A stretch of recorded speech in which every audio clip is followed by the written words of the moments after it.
വരുന്ന നിയമസഭാ തെരഞ്ഞെടുപ്പിൽ വിജയിക്കണമെങ്കിൽ കോൺഗ്രസിൽ അസാധാരണ ഐക്യം വേണമെന്നും സുവർണാവസരം പാഴാക്കരുതെന്നും നേതാക്കൾക്ക് മുൻ KPCC അധ്യക്ഷൻ മുല്ലപ്പള്ളി രാമചന്ദ്രൻ മുന്നറിയിപ്പ് നൽകി. CPM ഏകശില വിഗ്രഹം പോലെ മുന്നോട്ട് പോവുകയാണ്. CPMന്റെ സംസ്ഥാന സമ്മേളനം കഴിയുന്നതോടെ അവർക്കിടയിലെ അസ്വാരസ്യങ്ങളും അവസാനിക്കും.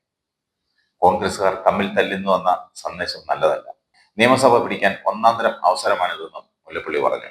കഴിഞ്ഞ നിയമസഭാ തെരഞ്ഞെടുപ്പ് തോൽവിക്ക് പിന്നാലെ തന്നെ ബലിമൃഗമാക്കിയെന്നും KPCC അധ്യക്ഷ സ്ഥാനത്ത് നിന്ന് മാറ്റിയത് ധൃതി പിടിച്ചാണെന്നും മുല്ലപ്പള്ളി ഒരു മാധ്യമത്തിന് നൽകിയ അഭിമുഖത്തിൽ തുറന്നടിച്ചു.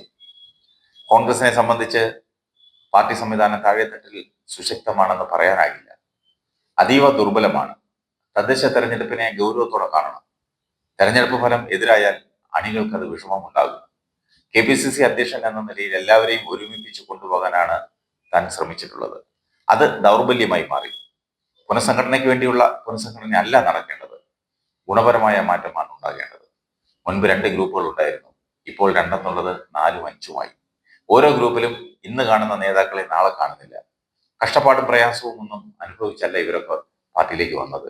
തണലായിട്ടും നിഴലായിട്ടും വാലായിട്ടും ഒക്കെ വന്നവരാണ് പലരും. അതിന്റെ പ്രശ്നങ്ങളുമുണ്ട്. കോൺഗ്രസിന് വലിയൊരു വിഭാഗത്തെ നഷ്ടപ്പെടുന്നുണ്ട്.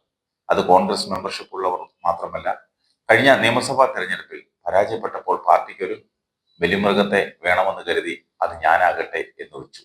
എന്നെ അങ്ങനെയാണ് മാറ്റിയത്.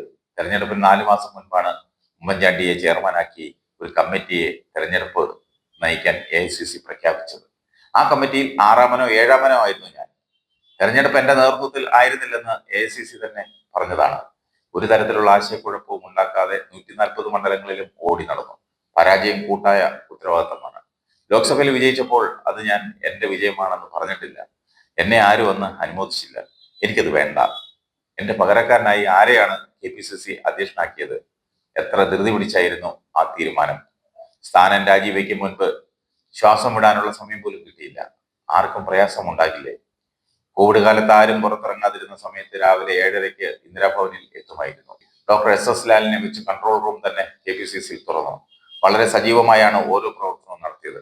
25,000 ബൂത്തുകൾ പുനഃസംഘടിപ്പിച്ചതിനൊപ്പം 25,000 വനിതാ വൈസ് പ്രസിഡന്റുമാരെ നിയമിച്ചു. എന്നെ മാറ്റിയ രീതി ശരിയായിരുന്നില്ല. ഹൃദയവേദനയോടെയാണ് KPCCയിൽ നിന്ന് പടിയിറങ്ങിയത്. പക്ഷേ ഇന്നും പാർട്ടിക്ക് വേണ്ടി സജീവമാണ്. ഞാൻ PCC അധ്യക്ഷനായിരുന്നപ്പോൾ 2 വർഷം കോവിഡ് ആയിരുന്നു. എന്നിട്ടും 14 ജില്ലകളിലും ചുരുങ്ങിയത് 4 തവണയെങ്കിലും പാർട്ടിയെ വളർത്താൻ എത്തിയിട്ടുണ്ട്. ഇന്ന് ഐക്യത്തോടെ പോകേണ്ട ആളുകൾ തമ്മിൽ ഉണ്ടാക്കുന്ന പ്രശ്നങ്ങളിൽ മറച്ചുവെക്കാനാകാത്ത നിരാശയുണ്ടെന്ന് മുല്ലപ്പള്ളി രാമചന്ദ്രൻ തുറന്നു പറഞ്ഞു. മുല്ലപ്പള്ളിയുടെ ഈ വിലാപം കേട്ടാന്നറിയാം അദ്ദേഹത്തിന്റെ നിരാശയെ തൂക്കും. പിന്നെ എങ്ങനെ കോൺഗ്രസ് രക്ഷപ്പെടും? ഇതുപോലുള്ള നേതാക്കന്മാരെ പടിയിറക്കി വിടുമ്പോൾ ഒരു നല്ല വാക്കെങ്കിലും പറഞ്ഞു വിടാമായിരുന്നു. ഇന്ന് ഞാൻ നാളെ നീ എന്നൊന്ന് ഓരോ നേതാക്കന്മാരും ഓർക്കുന്നത് നല്ലതാണ്.